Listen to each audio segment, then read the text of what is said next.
उसके लिए हम हमेशा रोते रहे, उसके लिए हम चीखते रहे कि मेरा मैथ्स कमजोर है। अगर ये लिखते रहने के बजाय आपने मैथ्स तैयारी कैसे चेक करें, इसके लिए कुछ पॉइंट्स आपको ध्यान रखने होंगे। उन पॉइंट्स को बताने आया हूं बच्चों कि ये पॉइंट्स क्या हैं आपके, और मुझे उम्मीद है कि आपको बहुत काम की बातें इसमें मिलेंगी। जैसे बच्चों, स्वयं का विश्लेषण, स्वयं पर काम कीजिए और सोचिए कि मुझे इस नौकरी की कितनी जरूरत है या नहीं है। अगर जरूरत है तो क्यों जरूरत है। अगर बहुत ज्यादा आपको लगता है कि मुझे शाम का खाने के लिए, रोटियों के लिए भी हमारे घर में कई बार लाले पड़ जाते हैं, और मैं अगर नौकरी नहीं लग पाया तो हो सकता है अपने माँ बाप को 2 वक्त का खाना भी देना मेरे नसीब में ना हो। और बच्चों, ये सबको पता है कि गरीब पैदा होना पाप नहीं है, गरीब मरना पाप होता है। अगर आप बच्चे पैदा गरीब घर में हुए हो तो ये आपकी कोई गलती नहीं है इसमें, लेकिन आप अगर गरीब ही मर जाओगे तो ये आपकी ही गलती होगी। इसके जिम्मेदार सिर्फ आप होंगे, क्योंकि आपके पास इस नौकरी में जाने का बहुत अच्छा अवसर था जो आपने अपने हाथों से जाता हुआ देखा है। तो मैं आपसे बच्चों यही कहना चाहूंगा, स्वयं का विश्लेषण करिए। अभी 50-60 दिन का समय है, अभी कम समय नहीं है। आप ये देखिए कि मैं जो कर रहा हूं, क्या कर रहा हूं, मैं कितने घंटे मेहनत कर रहा हूं, मैं कितने घंटे पढ़ रहा हूं। खुद पर काम करिए बच्चों। मैं कितने घंटे पढ़ रहा हूं जरूर चेक करो, और घंटे में किस तरीके से पढ़ रहा हूं। बस बच्चे एक बात देख लेना, जब भी आप घंटे बांटते हो पढ़ाई के, तो आपको फिर दूसरी चीज एक बात देखनी चाहिए कि मैं मॉक टेस्ट में अपनी और बच्चों से तुलना करूं तो मैं खुद को कहां देखता हूं, उनकी तुलना में मैं कहां हूं, ऐसे कैसे खुद को चेक करूं। तो बच्चे, मॉक टेस्ट इसलिए ही होते हैं कि आपसे कितने हजार बच्चे अभी ऊपर चल रहे हैं, तो आप उस मॉक टेस्ट में एक बात जरूर देखिए, कुछ 4 सब्जेक्ट आपके SSCGD में आते हैं, उन 4 में से 1-2 सब्जेक्ट आपके जरूर ऐसे होंगे जिनमें आपके पूरा विश्वास है कि मैं इनमें अच्छा करूंगा ही करूंगा। मेरे ख्याल से वो 2 सब्जेक्ट आपके होने चाहिए, हिंदी और रीजनिंग। जिस बच्चे का ये कमजोर है, मैं उससे नहीं कह सकता, और आज भी कमजोर है, मैं उससे बिल्कुल उम्मीद नहीं करूंगा कि वो कभी, अगर आपने हिंदी और रीजनिंग को ये कह दिया कि टाटा बाय बाय, अब हमें आपकी कोई जरूरत नहीं, जितना जल्दी हो सके इनसे टाटा बाय बाय बोल दो। टाटा बाय बाय का मतलब है कि आप इनको टाटा बाय बाय कहने का समय आ चुका है। आप इनके लिए क्या करो, हमारा प्रैक्टिस सेट चलता है, सिर्फ उतना काम करो और इसके अलावा कुछ मत करो। मत किताबों से पढ़ो, मत कहीं से पढ़ो, वो रीजनिंग का सेट, वो हिंदी का सेट रोज कर लिया करो, इसके अलावा कुछ मत करना।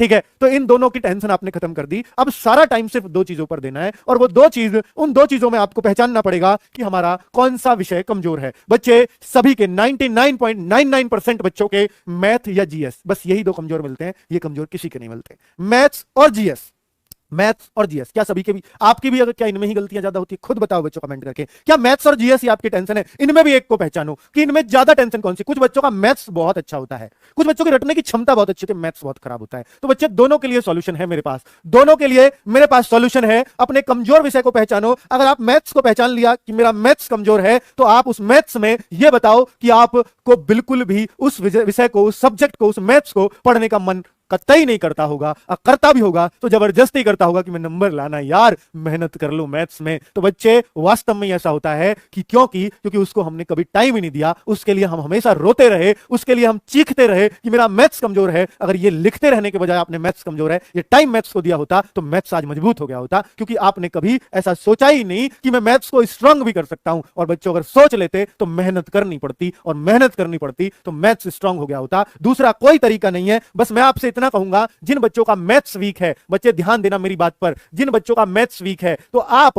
बस एक काम करो कि अपने स्ट्रांग चैप्टर्स लिखो कि आपके स्ट्रांग चैप्टर्स कौन से हैं मैथ्स में। आपका कुछ तो स्ट्रांग रहा होगा। अगर आपने 1-2 साल मैथ्स को दिया है फिर भी वीक बता रहे हो, तो आप अपने मैथ्स के स्ट्रांग चैप्टर लिख दो। आप कहते हो सर मेरा एवरेज बहुत अच्छा है, मेरे को परसेंटेज बहुत अच्छा लगता है मैथ्स में, तो आप ऐसे अपने अच्छे चैप्टर्स ढूंढ लीजिए कि मैथ्स में जो आपको बहुत पसंद हो। अब बच्चों, ये चैप्टर्स ढूंढिए और इनको एक बार और कर दीजिए। क्यों सर, क्या इनसे ही आएगा पेपर? बेटा, मैथ्स पता है वीक क्यों रह जाता है? हम क्या करते हैं, ये तो मुझ पे आते हैं, मैं औरों को बना लेता हूं, और फिर भी ऐसे ही रह जाते हैं। तो मैं आपसे ये कहूंगा, मैं हमेशा एक बात कहता हूं बच्चों से कि मैथ्स में जो आपको आता है उसको और स्ट्रांग करो, आपका मैथ्स पूरा स्ट्रांग हो जाएगा। क्योंकि ये कुछ चैप्टर्स ऐसे हैं जो आपको आते हैं वही आपको मैथ्स करना सिखाते हैं, जो आपको आता है वही आपके अंदर कॉन्फिडेंस लाता है, और जब एक बार कॉन्फिडेंस आ गया तो समझ लीजिए मैथ्स आने लग जाएगा आपको। क्योंकि जब आप ये देखोगे, इन चैप्टर्स का काम, तो जो मेरे 7-8 चैप्टर मजबूत हैं, इनको तो मैं नींद में भी सही कर देता हूं तो मैं एक चैप्टर और ले लेता हूं और इस पे और थोड़ी मेहनत करता हूं और देखते ही देखते आप अगले चैप्टर को और स्ट्रांग करना शुरू कर देते हैं और वो स्ट्रांग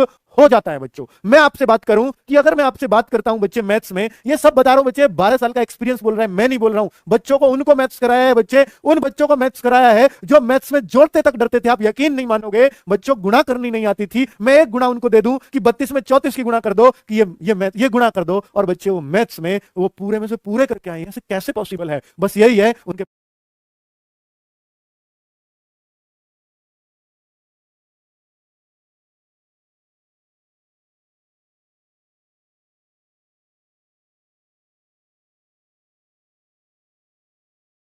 यदि आप एसएससी जीडी की तैयारी करना चाहते हैं तो आपके लिए एक स्टडी गाइड बुक है जो चक्षु प्रकाशन द्वारा प्रकाशित की गई है।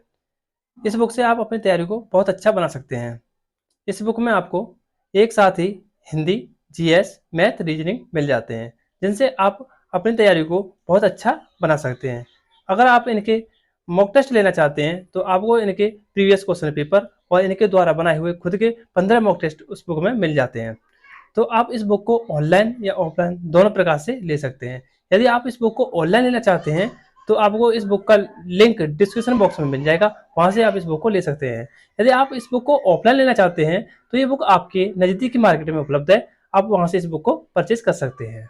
उनके पीछे पढ़ना पड़ता था, ये बताना पड़ता था कितने घंटे पढ़ रहे हो, ये काम हुआ है कि नहीं हुआ, नहीं हुआ तो क्यों नहीं हुआ, इसका जवाब दो। और देखते ही देखते उनका इंटरेस्ट इतना बढ़ गया मैथ्स में